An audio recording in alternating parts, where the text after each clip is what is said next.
We're welcoming in actor OShea Jackson Jr. What's up, Shay? And you're a huge Lakers fan. So we got to ask you about what you're watching in this final series. Obviously, the Suns beat your Lakers. So how do you feel about their run so far in the finals?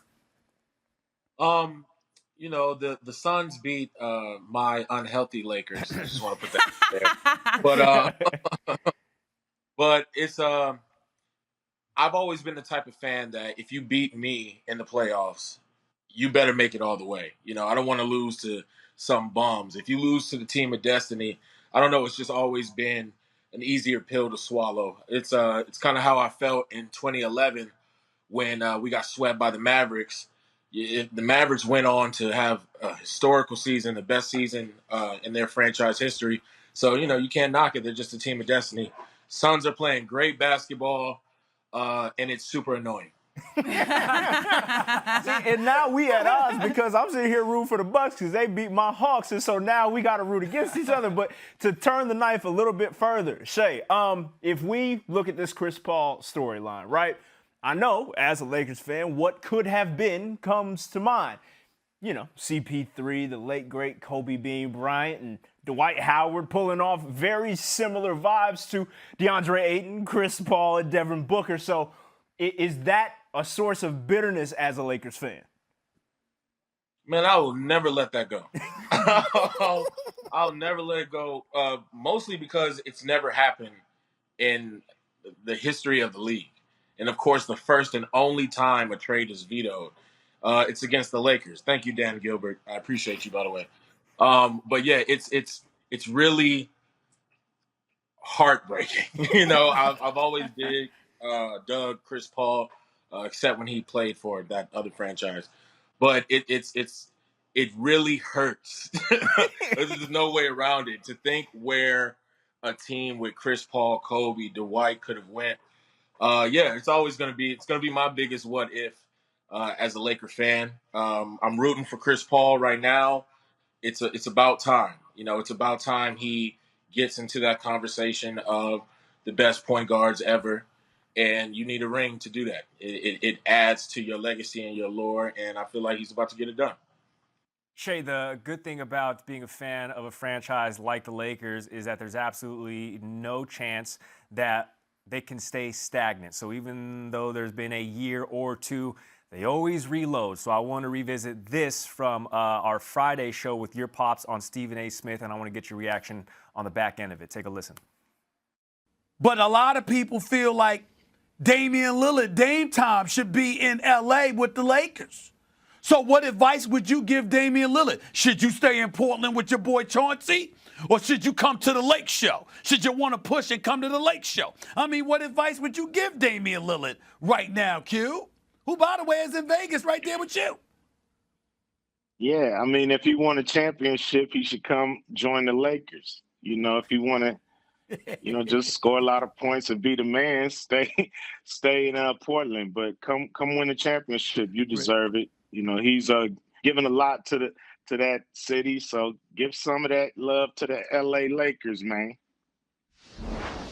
And let's just get this out there. This by no way is any kind of tampering, all right? Listen, that was your dad on Stephen A. Smith's show talking about let's make this happen. And this is like the first time that Dame Lillard hasn't 100% squashed any kind of rumor, sort of leaving it open as far as his future. So it's a silly question to ask you if you would want Dame Lillard on the Lakers, because of course you would. But like the realistic possibility of seeing that happen, you say what?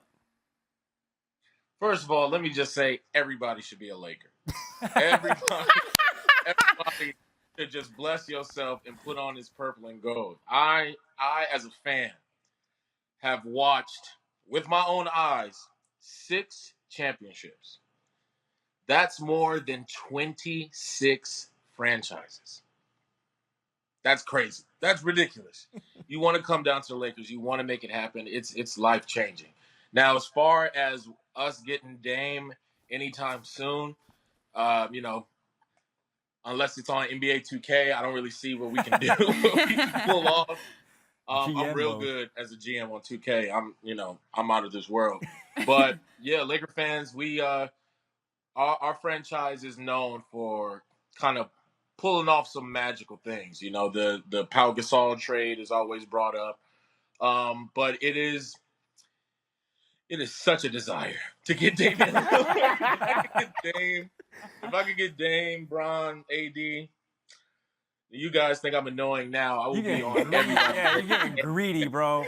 Super greedy. Proposed trade. Crazy. Dennis Schroeder for Yes. Yeah, where we sign him? Where we sign? Ship the paper. 1 for 1. I'm not gonna have plans to no current Lakers right now. Oh no. Hey, throw it out there. See if anybody bites. I don't know. Right. But right now, to get Damian Lillard, they can have Santa Monica. I'll trade Santa Monica. Take the pier. Dennis Hold Schroeder the whole watching pier. is just red hot right now. And you think they can get back to the chip, though, if the Lakers sign him to that extension that he initially turned down, but now he wants it to go over 100 M's at this point? Like, is that the guy? I mean, you don't want him to walk away, you know, without getting nothing in return. Or if it is a situation where you're thinking about trading him, you know, it's all about having those assets. Of course, you don't want to have a contract that people are scared to take. But, you know, Dennis had there were so many moments throughout the regular season where we saw flashes of just pay that man. You know, there were times where he was just a menace, Dennis the Menace. He was out there hooping, and, you know, it kind of fell short. They kind of took him out of his rhythm a little bit when he got the COVID protocol and everything like that. I just want players who know what it is to be a Laker, to know what it is to go get it. Oh, okay. And get it done for the city. It is a lifestyle. My man Drummond, I don't need you trolling Laker fans on the internet. Stop that. I don't need that. I need you to come in and hoop. You're driving me crazy. Listen, I know that ring is not a replica. Shay, this is the last one for me. That thing is the real deal.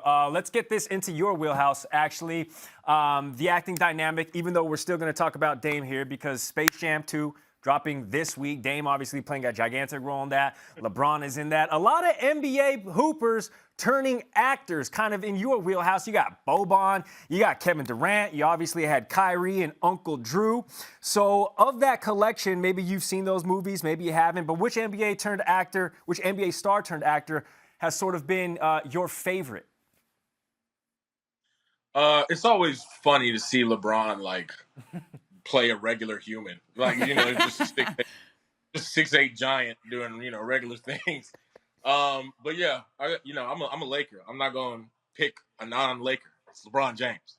LeBron James 1,000%. You know, I didn't see Thunderstruck, but but yeah, I gotta go with LeBron James. Shout out to Uncle Drew as well, but it's all Lakers over here. Okay, so let's go back to some older stars because this isn't like a new thing. Like there's been NBA players in movies for a while. So Ray Allen, we got Shaq. He was like no, he wasn't that good of an actor, but like he was in a lot of movies. I was gonna say he was a good actor. He had a lot of street cred, but he wasn't really the greatest actor. Kareem had a movie. So when you look back at NBA stars that were in movies, is there a favorite that you like? The movie specifically. I gotta go with Kareem Abdul-Jabbar. Kareem Abdul-Jabbar was he fought Bruce Lee. He had the footprint on his chest, and also Airplane. Roger Murdoch. You gotta love Kareem Abdul-Jabbar. And both those movies are classics. Shout out to Shaq because Shaq is still out there doing it. And like I said, it's always a Laker. Kareem Abdul-Jabbar, 1,000%. Thanks for watching ESPN on YouTube. For live streaming sports and premium content, subscribe to ESPN+.